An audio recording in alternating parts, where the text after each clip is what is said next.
You know, I feel really bad talking about this because it almost feels like it makes me feel bad because it makes me feel like I'm being conceited or something. But I think what's going on is that there are so many retards that they have like clumped together in a big retard ball, right? Where they're all retarded, so they all believe in like the most retarded person in the group, and then they just basically are a relay. They're like a hive mind, you know, a hive mind of retardation. But that ball is so big that it doesn't really matter. Like what do you even say? You can't even say, there's nothing you can do logically to deal with that ball, you know? And the problem is they all think they're really smart. So it's like, it's bad, man. You can trace all of this to like one person in history. It's the tetraethyl lead guy. He caused this. This dude right here. This guy caused all of it. I already covered it. Yeah, right here. This guy right here. This one's by, if you want to watch it, I'll link it. This guy basically tricked everybody into making aerosol lead, basically. That the lead, he tricked everyone into like burning lead in their engines for you know how when you go to a gas station it says unleaded gasoline? It's because of this guy. The gist of it is that they needed a compound that would prevent engine knocking, and this guy, like, he found out that lead works really well, and then he told everyone it was fine. And like meanwhile, like he was mentally fucked, and he was like trying to like take vacations to like recover his brain, and yet he still told everyone it was fine. And like he would stick like his fingers in the lead, and he would like sniff the lead, and he was like, it's fine guys, like it's not a big deal, because they were making tons of money off of it. And what happened was they burned so much lead, this guy's invention and the subsequent cover-up of all of this guy's scientific information led to a pretty sharp decrease in the total IQ of humanity. What do you mean led to, Julio? So this guy like basically dropped like the collective IQ of humanity by a significant amount. And actually, like, dude, do you guys want to? I think it's time to like actually watch this. Do you guys know about this? This thing is fucking crazy. If you haven't seen this yet, it's really, really crazy. We'll watch a little bit of it, right? This is an old video. I believe this is from, what year was this from? 1984, right? Dude, this came out like so long ago. Dude, we weren't even alive then, right? This came out like so long ago. And it is by a guy. So this guy is a KGB defector. So he was like, since it was a Cold War and they weren't like actively using physical force, they were using like imagine like Civ. It's like Civ, but then like both countries have like good military. They don't really want to fight it out because all the other countries would like people to swoop in. So they fight culturally, right? So it's like a culture war. It's like when you send like your culture and your freaking priests at each other and shit. That's basically like what happened, right? During the Cold War. And this guy, he was a member of the KGB. And he defected to America, and he basically spilled the beans. He told everyone like, yo, like, this is their plan. This is what they're going to do. This is what they have set in motion. And they are doing this right now. And I'm warning you guys that this is literally happening right now. And I mean, apparently like nobody fucking listened to him. So like, here, we'll watch it. Well, you spoke several times before about ideological subversion. That is a phrase that I'm afraid some Americans don't fully understand. When the Soviets used the phrase ideological subversion, what do they mean by it? Ideological subversion is the process which is... How many of you guys in chat have not seen this? Just like type 1 in chat if you haven't seen it. I just want to like see like how many people don't know about this. Okay, so a lot of you guys haven't seen it. Your mind is about to be fucking blown. Like actually, your mind is going to be blown like by this. It's crazy. Again, this was in 84. So this was a long ass time ago, right? Legitimate, overt, and open. You can see it with your own eyes. All you have to do, all American mass media has to do, is to unplug their bananas from their ears, open up their eyes, and they can see it. There is no mystery. There is nothing to do with espionage. I know that espionage intelligence gathering looks more romantic. It sells more deodorants through the advertising, probably. That's why your Hollywood producers are so crazy about James Bond type of thrillers. But in reality, the main emphasis of the KGB is not in the area of intelligence at all. So like just to kind of reiterate what he said, basically when people think of social warfare and sort of intelligence warfare between two countries, they had this romantic view of it, of that there's like double agents and like secret agents, like, you know, with files like sneaking into places and like getting like intel, and while all of that exists, what Bezmanov is saying is that like that is like a small percentage of like what's going on. That's a romanticized, like really cool version. But like, let me tell you about the actual meat and potatoes here. Like, this is the actual thing that will fuck you up. And he's gonna tell all us right now. According to my opinion and opinion of many defectors of my caliber, only about 15% of time, money, and manpower is spent on espionage as such. The other 85% is a slow process which we call either ideological subversion or active measures, активные мероприятия in the language of the KGB, or psychological warfare. What it basically means is to change the perception of reality of every American. You guys fucking hear this shit? To such an extent that despite of the abundance of information, no one is able to come to sensible conclusions in the interests of defending themselves, their families, their community, and their country. It's a great brainwashing process which goes very slow, and it's divided in 4 basic stages. Wait till you hear the fucking steps. Wait till you hear it, chat. It's gonna fucking blow your brain. The first one being demoralization. It takes from 15 to 20 years to demoralize a nation. Why that many years? Because this is the minimum number of years which requires to educate one generation of students in the country of your enemy, exposed to the ideology of the enemy. In other words, Marxism-Leninism ideology is being pumped into the soft heads of at least 3 generations of American students without being challenged or counterbalanced by the basic values of Americanism, American patriotism. The result you can see. Most of the people who graduated in the 60s, dropouts or half-baked intellectuals, are now occupying the positions of power in the professors, all of the experts, so-called experts, the fucking dumbass expert people. Government, civil service, business, mass media, educational system. You are stuck with them. You cannot get rid of them. They are contaminated. They are programmed to think and react to certain stimuli in a certain pattern. You cannot change their mind, even if you expose them to authentic information, even if you prove that logic, reason, this is the natural consequence of what's going to happen. None of that matters. You literally cannot convince them. They're just a big ball of retards, basically, at this point. White is white and black is black. You still cannot change the basic perception and the logic of behavior. In other words, these people, the process of demoralization is complete and irreversible. To get rid society of these people, you need another 20 or 15 years to educate a new generation. You basically have to counter it culturally, right? And like luckily for us, the media and academia are being discredited by a dude. And this is why I say, like, I truly believe this. I truly believe that Elon Musk buying Twitter was like the turning point. I feel like if that didn't happen, like that, you know, regardless of what you say about Elon Musk, like, you know, Elon Musk does cringe things, obviously. Like he's been kind of a crackhead himself, right? But without that moment in history, I feel like we would have been down like a completely different path. That was the fork in the road that gave us a chance, basically. If that didn't happen, we'd have no shot. So like if anything, like I'm grateful that he bought X and really gave us a cultural chance. I mean, even Asmongold, like I go so far as to say like Asmongold, right? He's not even a conservative, right? But Asmongold is kind of trying to create like culture where people think more logically about things. And I think that combined with a lot of content creators that are kind of shifting things slightly over that way has created a situation where a lot of younger people now aren't falling into the, you know, the don't believe reality sort of people, right? There's a little bit of pushback that's kind of holding back the tide, right? Shai says, and now a new vector is opening up with payment processors. Yeah, I mean, dude, actually, you know what, Shai, that's a good fucking point. That a new vector is opening up with payment processors. Like, is this the system? Like is this the infiltration?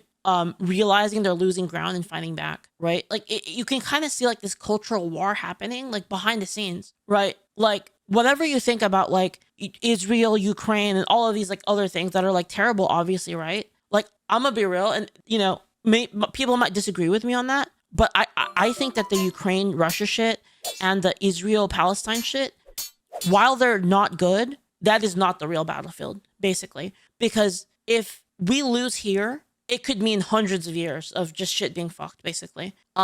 Like irreparably fucked. Patriotically minded and common sense people who would be acting in favor and in the interests of the United States society. And yet these people who've been programmed and, as you say, in place and Yes. who are favorable to an opening Yeah, of the thanks for the Soviet bits, Doc. concept, these are the very people who would be marked for extermination in this country? Most of them, yes. Simply because the psychological shock when they will see in future what the beautiful society of equality and social justice means in 1984. practice, obviously they will revolt. They will be very unhappy, frustrated people. And the Marxist-Leninist regime does not tolerate these people. They will join the links of dissenters, dissidents. Yes. Unlike in present United States, there will be no place for dissent in future Marxist-Leninist America. Here you can get popular like Daniel Ellsberg and filthy rich like Jane Fonda for being dissident, for criticizing your Pentagon. In future, these people will be simply squashed like cockroaches.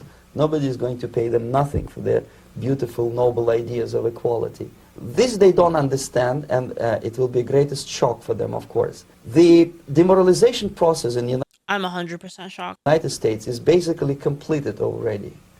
For the last 25 years, actually it's overfulfilled, because demoralization now reaches such areas where previously not even Comrade Andropov and all his experts would even dream of such a tremendous success. Most of it is done by Americans to Americans, thanks to lack of moral standards. As I mentioned before, Lack of moral standards.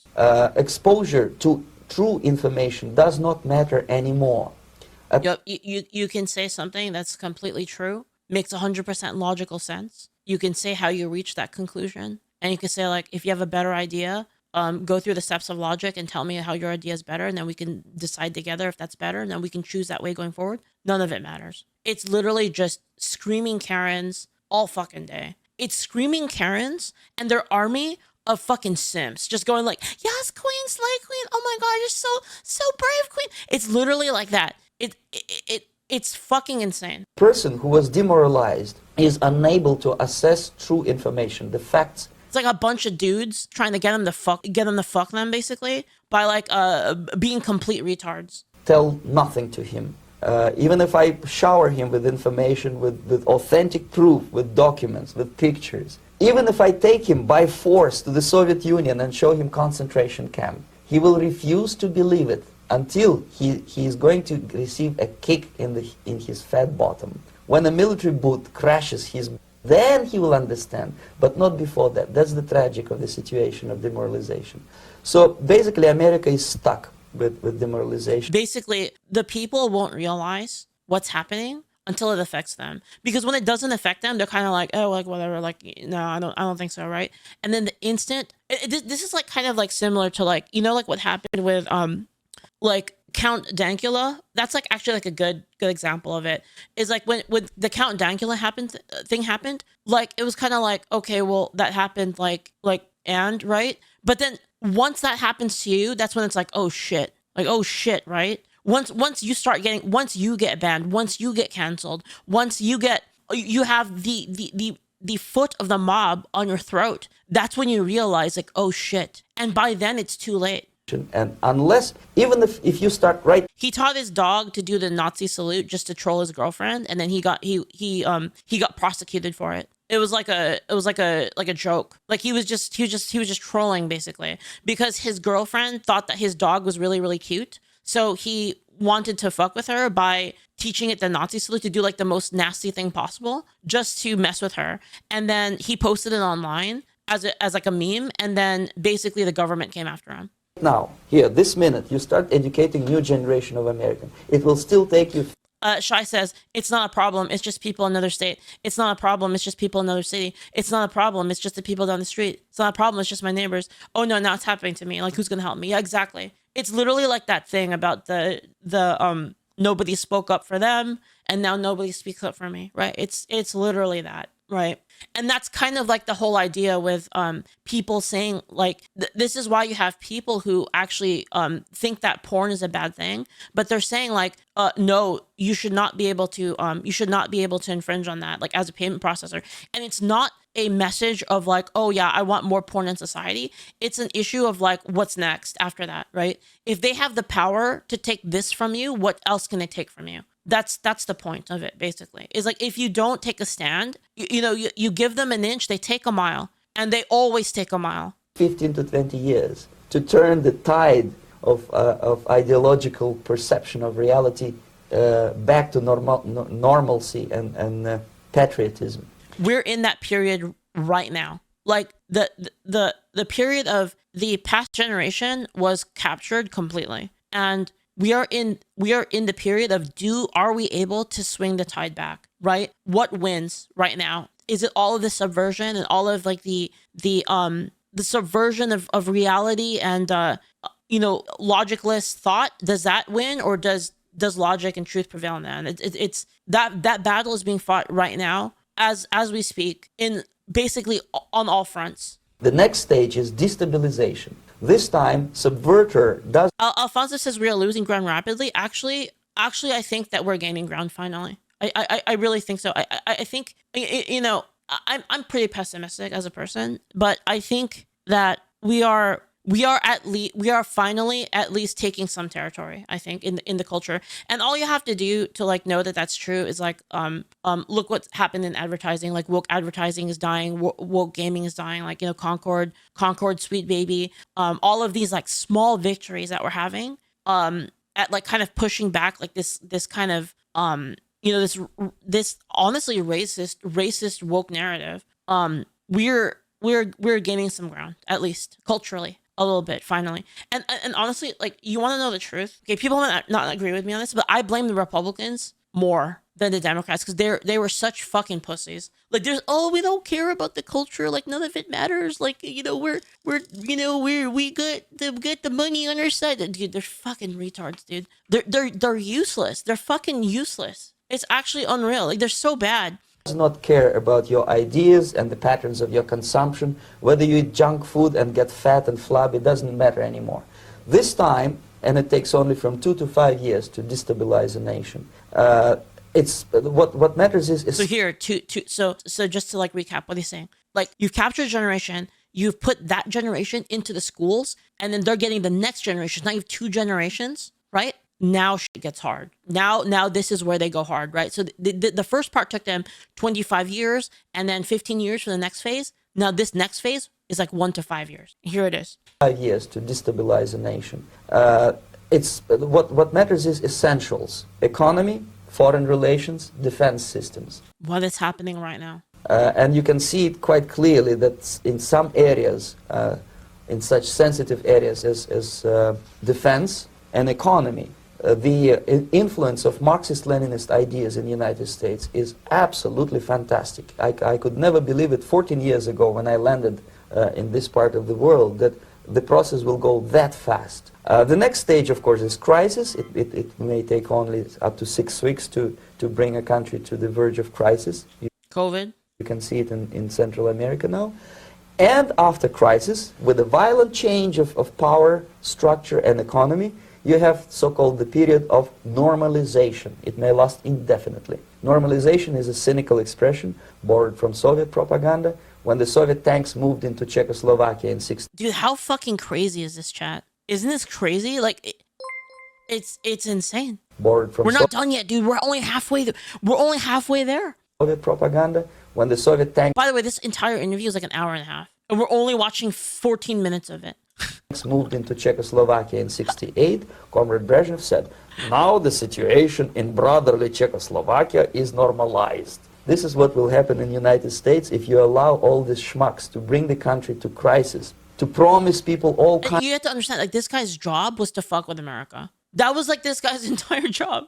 His entire job was to do what he's saying. And he's basically saying like, yo, this was the plan the whole time. All these schmucks to bring the country to crisis, to promise people all kind of goodies and the paradise on earth, to destabilize your economy, to eliminate the principle of free market competition and to put a big brother government in Washington, D.C., with benevolent dictators like Walter Mondale, who will promise lots of things, never mind. The money from the government, the welfare, government healthcare, they'll cover everything for you. Don't worry about it. You know, just do what the government says and you'll be fine. Whether the promises are fulfilled. Dale, who will promise lots of things, never mind whether the promises are fulfillable or not. He will go to Moscow to kiss the bottoms of new generation of Soviet assassins, never mind. He will create false illusions that the situation is under control. Situation is not under control. Situation is disgustingly out of control. Most of the American politicians, media, and educational system trains another generation of people who think they are living at a peacetime. False. The United States is in the state of war, undeclared total war against the basic principles and the foundations of this system. And the initiator of this war is not Comrade Andropov, of course. It's the system. However ridiculous it may sound, the world communist system or the world communist conspiracy. The One Piece is real. Whether they're scared, some people are not, I don't give a hoot. If you are not scared by now, nothing can scare you. But you don't have to be paranoid about it. What actually happens now, that unlike myself, you have literally several years to live on unless the United States wake up. The time bomb is ticking. With every second, the disaster is coming closer and closer. Unlike myself, you will have nowhere to defect to. Unless that's the scary thing, man. That's the scariest thing. You will have nowhere to defect to. It's like this guy, you know, this guy came from Russia. He defected to America, right? He's saying like, if America sinks, there's nowhere to go. You want to live in Antarctica with penguins. This is it. This is the last country of freedom and possibility. Okay, so what do we do? What is your recommendation to the American people?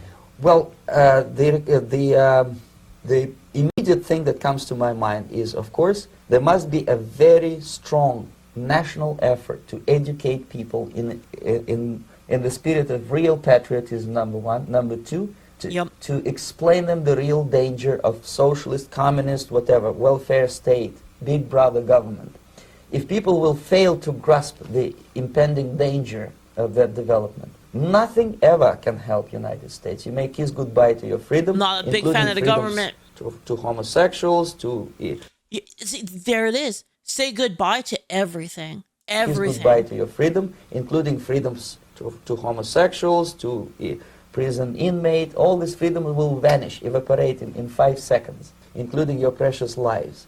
I'm gonna be real with you guys. Like one of the main things like holding a lot of this shit back, you gotta think about it, is the fact that America has a fucked... Dude, can you imagine if they didn't have the Second Amendment? Holy shit, dude. You really gotta hand it to the founding fathers for being fucking geniuses. Like if they didn't do any of that shit, oh my god, dude. Man. Second thing, the moment at least part of United States... Because the problem is that the United States is very difficult to take over, even for the government. So even if the government wanted to basically, the United States is in a... So the thing that's unique about the United States compared to other countries is that the threat of uprising is real because a lot of people have weapons. So like because there's so many weapons in the United States, it would be very difficult for the government to actually do a takeover by force. And like we are protected by takeover by force only because that exists. And if it wasn't for the Second Amendment, like once they have enough power in the government, like where they could justify, you know, whatever measures to like a small majority, like kind of like a minimal majority, then they could then use force basically against people. And they can't do it. Population is convinced that other countries would have a hard time actually taking over the United States as well because of it. Because every single person in America is a potential combatant. the danger is real. They have to force their government. And I'm not talking about sending letters, signing petitions. Yeah, because that's what they're going to do. They have to. Like, taking away guns and the freedom of speech are necessary, basically, for the final stage. And all this beautiful, noble activity. Guys, that's literally what the Nazis did, by the way. That's literally what happened with the Nazis. Is they took the guns away first. They took the guns away and they're like, oh yeah, you don't really need those, right? And then like boom, like we're in there now. What are you gonna do about it? I'm talking about forcing United States government to stop. It's crazy how much of this shit like is historical. Like this is why, guys. This is why I feel like a lot of people really underrate history as like a topic. I really do. I think that people look at things like English and things like art, and they're like, wow, that's like so beautiful. Like like it's beautiful works of art, beautiful like writing. Literature works and stuff like that. And then they look at the sciences. They're like, oh, math. Wow. Like math, you can like know all of this stuff about the world, biology, chemistry, physics. Like you can learn all of this shit about the world. You could be so smart. But dude, history is the most important one. History is like number one, most underrated topic, because with that, you can see the future by looking at the past, right? It's like, how do you win? How do you be competitive at a game without watching replays? How do you do it? You can have all the theory in the world, right? Like, oh yeah, well, obviously this has a 2% chance, like higher chance of winning, or we'll stack the odds by by understanding that, and like none of that matters when you have historical accounts of the things that people miscalculated, the things that people thought was going to go one way and it completely flipped and went another way. Why did that happen? Right? Because life is not a series of equations. It's not a series of equations. It doesn't always go to plan. There's always like some kind of shit that happens. Like history is so wild. Like it really is. Like history is like the story of history is like, it can be crazier than anime in a lot of times, right? So, like this interview, right? Like historically, this is already telling us what's going to happen, right? If you look at like what happened with the Nazis and how they took the guns away from people, they took away the free speech of people, right? Like if you spoke out against them, they locked you up. They beat the shit out of you. They did all these things. We already know that that's where it goes. And yet we still walk the same path like every single fucking time. It's crazy. It's like humanity collectively like can't learn from its mistakes. And I'm not talking about sending letters, signing petitions, and all this beautiful, noble activity. I'm talking about forcing United States government to stop aiding communism. Because there is no other problem more burning and urgent than to stop the Soviet military-industrial complex from destroying whatever is left of the free world. And it is very easy to do. No credits, no technology, no money, no political or diplomatic recognition, and of course no such idiocy as grain deals to USSR. The Soviet people, 270 millions of Soviets, will be eternally thankful to you if you stop aiding a bunch of murderers who sit now in Kremlin and whom President Reagan respectfully calls government. They do not govern anything, least of all such complexity as the Soviet economy. So two very simple, maybe too simplistic answers or solutions, but nevertheless they are the only solutions. Educate yourself, understand what's going on around you. You are not living at a time of peace. You are in a state of war, and you have precious little time to save yourself. You don't have much time, especially if you are talking about young generation. There's not much time left for convulsions to the beautiful. And of course, America ignored. Dude, I really feel like they really didn't expect Trump to win in 2016, and that completely fucked their plans up. Almost feels like divine intervention, to be honest. Like to the beautiful disco music. Very soon it will go.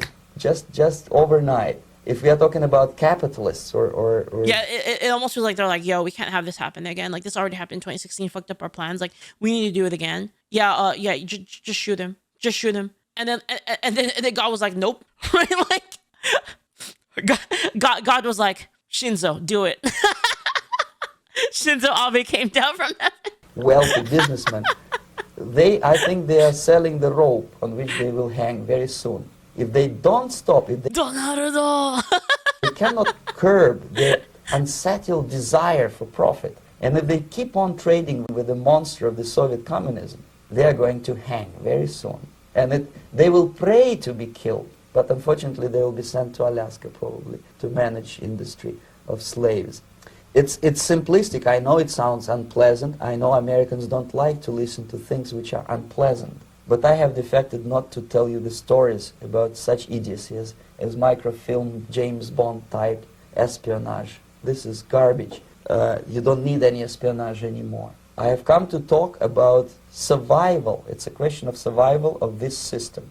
You may ask me, what is it in for me? Survival, obviously, because unlike, as I said, I am now in your boat. If we sing together, we'll sing beautifully together.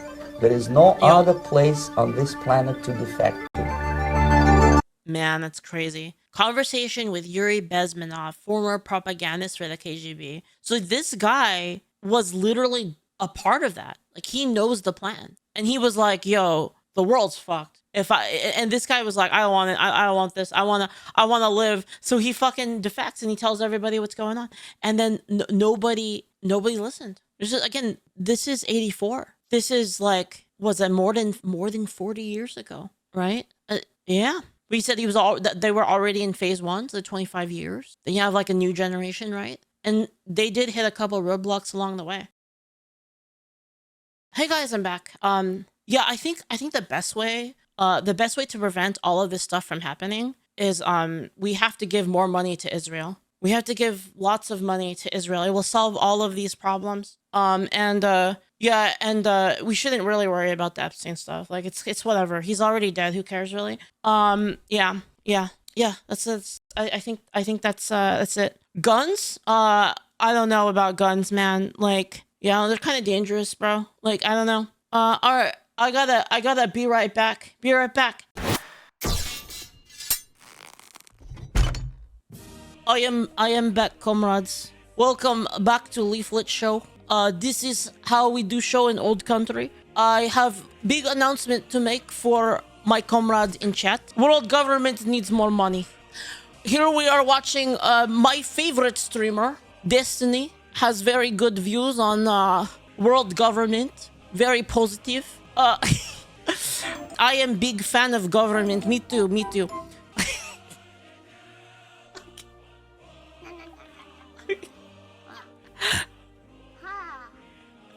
You know, I didn't actually mean for my internet to die. I didn't do that on purpose. My internet actually died. My internet actually died. I thought it would be fucking funny. The timing was perfect. I know. It was so perfect. Did you see how Yuri died? No, how did he die? Wait, what? Yuri Bezmenov death. A massive heart attack? Wait, what? This says he died of a massive heart attack. He got death noted? Death note confirmed? Man. A CIA-induced heart attack, yeah. Anyway. Anyway, if you're watching this video on YouTube, please like and subscribe and leave a comment, because YouTube algorithm is sucking huge balls right now. Big balls, yeah.